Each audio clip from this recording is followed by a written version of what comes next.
guys, welcome back to my channel. So today, Estee Lauder stock price has increased more than 3.5%. You may wonder why people buy cosmetics even though they are not going anywhere, and why the company's revenue is growth where department stores just closed down. So today, I'm gonna talk about Estee Lauder and I will give you the answer in my following talks. So yeah, if you are interested, please keep watching. So first thing is about why their sales has growing up in the first two quarters this year, even though in this economic downturn and in the global shutdown. I think it's because the brand put a lot of effort in marketing penetrating. So nowadays, the concept of self-care going on. So I watch a lot of fashion or beauty YouTubers, so they emphasize that doing skincare or pamper yourself is a good way to relax, and that seems to become like the mindset of the current consumers. So now people have more time at home, so if they want to relax, they may want to put on some skincare, a mask, and or even try out some new product they have not tried before. Also, because of their e-commerce development, so a lot of people can buy the product online, like no matter on their official website or other department stores or other specialty stores like Sephora and Ulta online. So that makes the purchase easier. So even though some store may shut down, and the growth of the e-commerce will make up for the rest of the sales. And third is because of the reopen of China. Nowadays, people just come back to work gradually, and a lot of people, since they cannot do the shopping in the previous shutdown, they may go to the stores and to buy it even more. It's kind of revenge to the coronavirus. In my opinion, I think Estee Lauder is a strong brand, and they have good products like provide value to the customers, and they have different segmentations, like from the classic to the progressive, and also from the high-end product to the value product. So that in that sense, it can satisfy the customers in every different needs. And they also have different product categories like skincare, which is the largest product category. I think it's accounts for like 40% of the revenue or 50%. And also the other big segment is makeup, and also they have hair care. So in skincare, there's a lot of famous brands that you guys may know, like Estee Lauder, of course, is one of it, and also Clinique, a high-end brand like La Mer and Glam Glow. And from the makeup segment, they also have a lot of famous brands, like through the acquisition in 2016. Like the famous one is Too Faced and Becca, and they also have MAC and Bobbi Brown.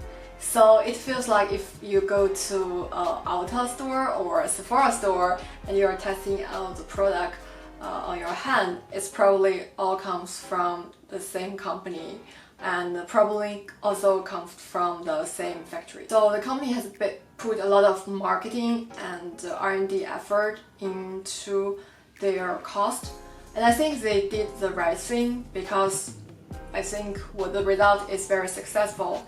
Nowadays, the customers are very educated about the skincare, and even though they are not wearing any makeup, they are educated to put on sunscreen. So sometimes I just feel like maybe it's a little bit too much, because I know someone who don't do skincare and their skin looks better than my skin, and I just feel like in this obsessive consumption period, everything tends to be like in order to increase the sales, they encourage the shopping habits and as well as the consumption.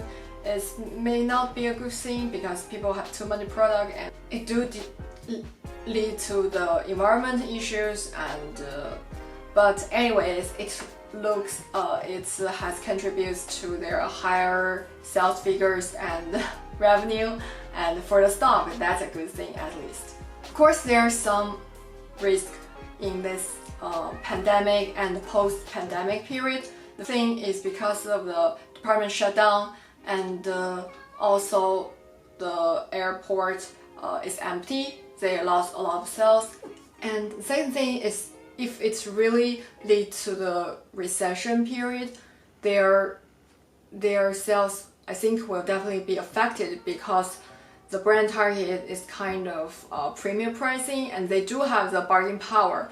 But if it's in the recession and people do want to save and looking for low cost alternative, so I doubt about whether they will spend more money on skincare rather than food. The thing is, I think in the beauty industry there's a fierce competition, and it's also a wide mold for Estee Lauder, as anyone literally can start their own beauty companies and to gain customers from social media. So if the company could not like see the trend like very precisely in the next 5 years, I doubt about whether they will really see the next generation like Gen Z. Current stock price is 193, which I think is very high, but I do think it's a strong brand and it will survive in the long term,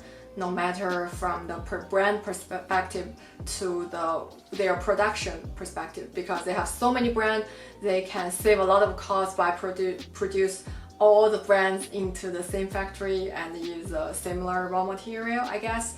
So they do have a bigger advantage than the smaller startup brand. But I think maybe when the price drop later to like 160 to 170, I will start to consider to invest in this category because I'm very passionate about this industry and I'm literally a skincare and makeup junkie and just wanna watch it almost every day. And so yeah, I wanna put the money in where my heart is. So yeah, that's why I'm interested in this stuff. So that's all my thoughts on Estee Lauder today. Thank you guys for watching, and I will see you guys in my next video. Bye.